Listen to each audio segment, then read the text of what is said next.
Has anyone ever noticed the first thing anyone ever mentions about someone is the way they look? Like, you could just be walking down the street with your friends and they'll see a hot girl and they'll be like, dude, that girl is bad as fuck. Or they'll see a chop girl and they'll be like, dude, you couldn't pay me to have sex with her. And unless you're attractive, no one seems to care if you're funny, can do a backflip, or whether or not you rob homeless people on the weekend. For instance, the first insult that comes to mind when someone pisses you off is to call them ugly, short, or fat. Because they subconsciously understand the importance of not being those things. I look pretty good today. I'm feeling confident about myself. Dude, you're ugly as shit. And especially now, with the rise of social media and black pill content, the importance of looks has become more prevalent than ever before.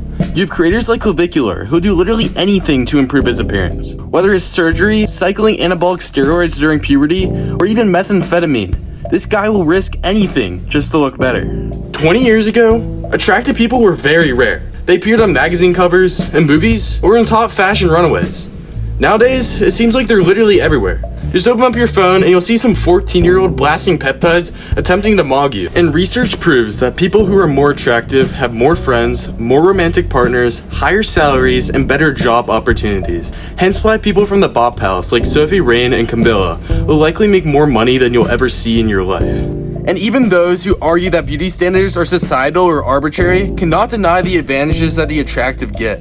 So can you really blame someone like Clavicular for going to extreme lengths to improve his appearance? Or someone like Sophie Rain for capitalizing on it? When you look at someone, whether you realize it or not, you're subconsciously assessing how attractive they are, which psychologically changes how you're going to treat them.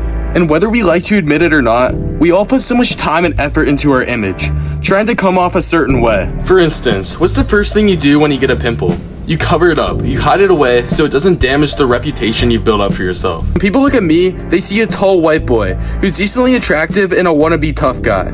And how I attempt to be perceived comes out in my style. The way I do my hair, my jawline and eyes, and all the ratios on my face. When I wear a quarter zip with some old money khaki pants, I want people to think maybe I read books and only jerk off once a week. But when I wear a tank top, I want people to think I'm a tough guy, MMA fighter. Don't mess with me, don't mess with me, I'll beat your ass, man. And looks absolutely shape perceptions and act as a social shortcut. They can open doors, get you out of trouble, and give you advantages in situations that have absolutely nothing to do with who you are as a person. For almost everyone, trying to look our best all comes back to wanting to feel desired and validated by others. Because you need to care about how you look if you want to date someone, get a job, or have any sort of relationship with anyone. No matter what, human nature and biology unfortunately always remain the forefront of all of our actions. And at the end of the day, social media didn't create this black pill hyper appearance based society. It just amplified the problem that was already there. Whether we like it or not, it just seems to be the world we live in now.